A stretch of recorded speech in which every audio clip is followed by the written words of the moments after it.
বিসমিল্লাহির রহমানির রাহিম। আজ ৮ই জিলহজ, ইয়াউমুত তারবিয়া, কোরবানির ইতিহাসে এক গুরুত্বপূর্ণ দিন। আজ থেকে বহু বছর আগে ঠিক এই ৮ই জিলহজের দিন হজরত ইব্রাহিম আলাইহিসসালাম স্বপ্নে পান আল্লাহর পক্ষ থেকে এক বিশেষ আদেশ। সেই স্বপ্নে তিনি দেখেন নিজ সন্তান ইসমাইল আলাইহিসসালামকে কুরবানির নির্দেশ এসেছে। স্বপ্ন দেখে তিনি বিচলিত হন না, বরং অপেক্ষা করেন স্বপ্নটি ৩ দিন পর্যন্ত বারবার আসে কিনা। ৩ দিন পর ১০ই জিলহজে এসে তা নিশ্চিত হয়ে যান। এটি কোনো সাধারণ স্বপ্ন নয়, বরং আল্লাহর পক্ষ থেকে এক মহাপরীক্ষা। ইব্রাহিম আলাইহিসসালাম, এর স্ত্রী হাজেরা আলাইহিসসালাম ও পুত্র ইসমাইল আলাইহিসসালাম সহ আজকের দিনই তারা রওনা হন মিনার পথে। মিনায় পৌঁছে তারা অবস্থান নেন। এই অবস্থানকে বলা হয় ইয়াউমুত তারবিয়া, অর্থাৎ তারবিয়ার দিন বা আত্মশুদ্ধির প্রস্তুতির দিন।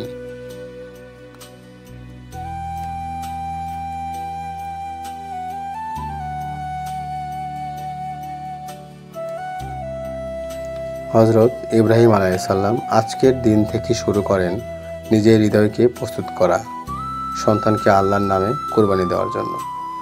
তিনি দিনের বেশিরভাগ সময় ইবাদত ও দোয়ার কাটান। ইতিহাস বলে আজকের রাত মিনায় কাটিয়ে পরের দিন অর্থাৎ ৯ই জিলহজে তিনি আরাফার ময়দানে যান।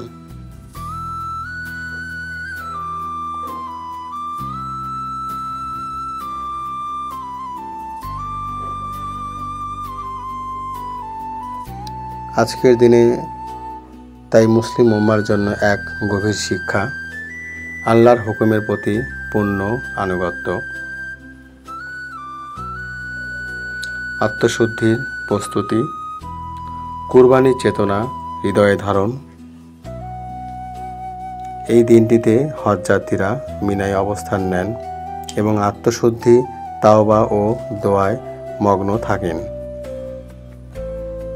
হে আল্লাহ, আমাদেরকে দাও ইব্রাহিম আলাইহিসসালাম ও ইসমাইল আলাইহিসসালামের মতো তোমার প্রতি ভালোবাসা, আনুগত্য আর ত্যাগের শক্তি।